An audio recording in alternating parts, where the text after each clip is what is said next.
Hello students, myself Professor Ankur. I welcome everyone for the GATE theory session on analog circuits. Today we are going to cover an important topic from the MOSFET, that is CMOS using MOSFET and its noise margin. This is our fourth session on MOSFET. Let's start with the session now.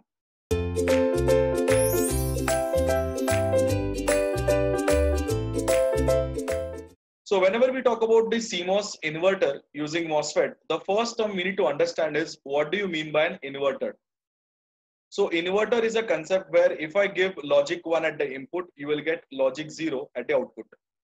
And if I give a logic 0 at an input, I will get logic 1 at an output. So it is like a digital inverter. So here we are going to utilize the enhancement type MOSFET from both the family, NMOS as well as PMOS. So both the MOSFETs that we are trying to use here are enhancement type MOSFET. So what is the property of enhancement type MOSFET that we need to understand? Whenever we talk about N-channel enhancement type MOSFET, the VGS has to be greater than the threshold value so that the MOSFET will turn on. So the threshold value for N MOSFET is positive. And whenever we talk about the P MOSFET, the VGS has to be less than the value of the threshold for P, because for the P MOSFET, the threshold is being on the negative side. So it's as good as, on a small conclusion, we can say that for a positive voltage, NMOS will turn on, and for zero or negative voltage, a PMOS will turn on. So this property of NMOS and PMOS is being brought together to develop a circuitry which is called as a CMOS inverter. If you can observe the diagram carefully, you can see for the NMOS circuitry, for the NMOS FET, you will find the drain as the output point, the source will be connected to ground, and the gate is connected to the input point. Whereas for the P MOSFET, the drain is the output point, the source is connected to VDD, and the gate is connected to the input point. Implies the input is applied to gate of both the MOSFET, and depending on the status of input, either of the MOSFET will turn on.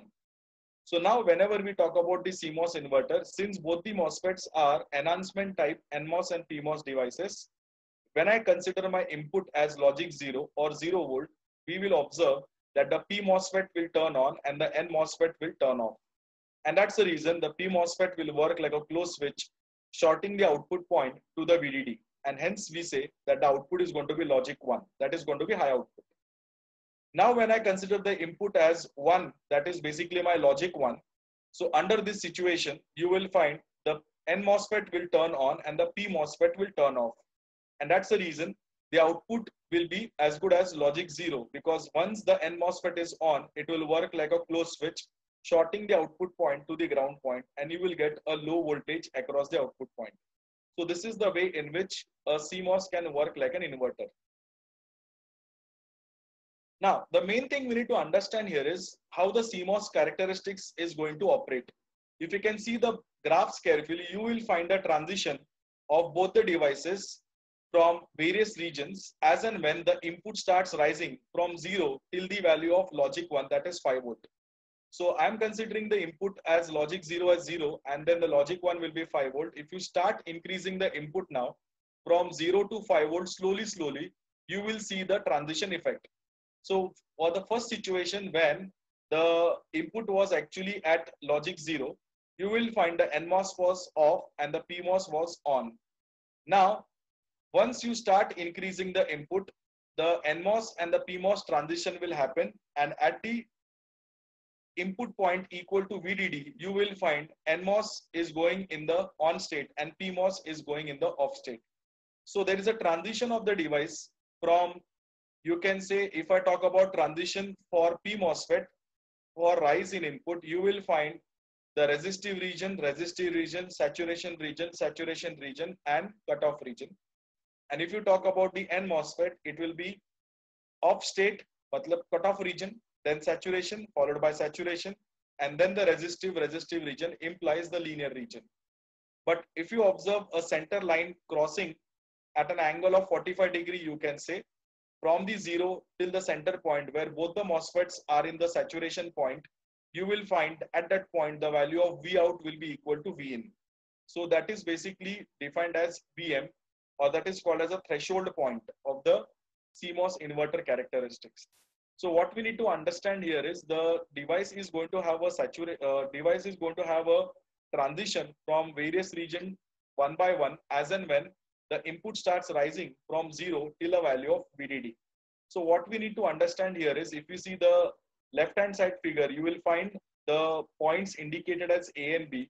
That is the point at which you will find the slope or the change of, you can say the slope effect will be going to give you a value of -1.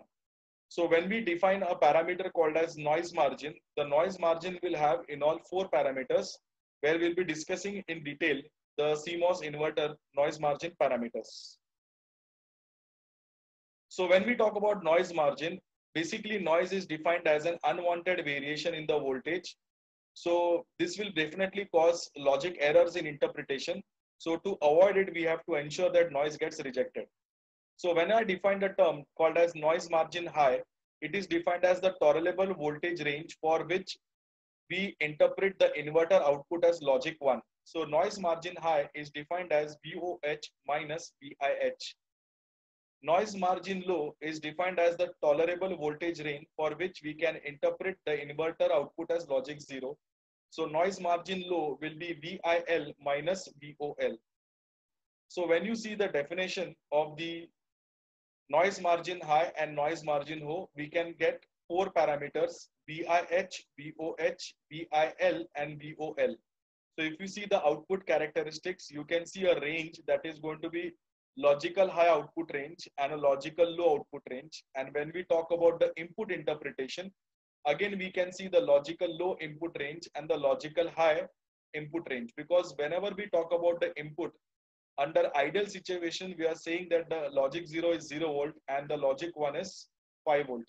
But the input of 4.5 should be also interpreted as logic 1.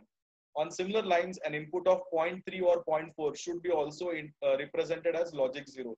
That's the reason there is always a tolerance for the output and the input also. On similar lines, there has to be some tolerance to justify whether the output is logic 1 or logic 0. And that's the reason every interpretation will have a range, and the difference of the ranges will be noise margin high and noise margin low. So if you can observe carefully, the noise margin high will be VOH minus VIH, and noise margin low will be defined as VIL minus VOL. So when we look at the characteristics, the noise margin parameters of the CMOS inverter, the noise margin high is VOH minus VIH, noise margin low is VIL minus VOL, and you can see VOH as VDD and VOL as 0. So the maximum possible output can be defined as the VDD, that will be the value of VOH, and the lowest possible output will be 0 volt, that will be interpreted as VOL. Now we can see the VIH and the VIL. The value of VIH is equal to VDD plus VTOP. This is the threshold voltage for P channel E MOSFET, plus KR into twice of Vout plus VTON, which is the threshold voltage for N channel E MOSFET, divided by 1 plus KR, where KR is basically a constant and it's a ratio of Kn by Kp, where Kn is mu Cox W by L for the N channel MOSFET, and Kp is going to be mu Cox W by L for the P channel MOSFET.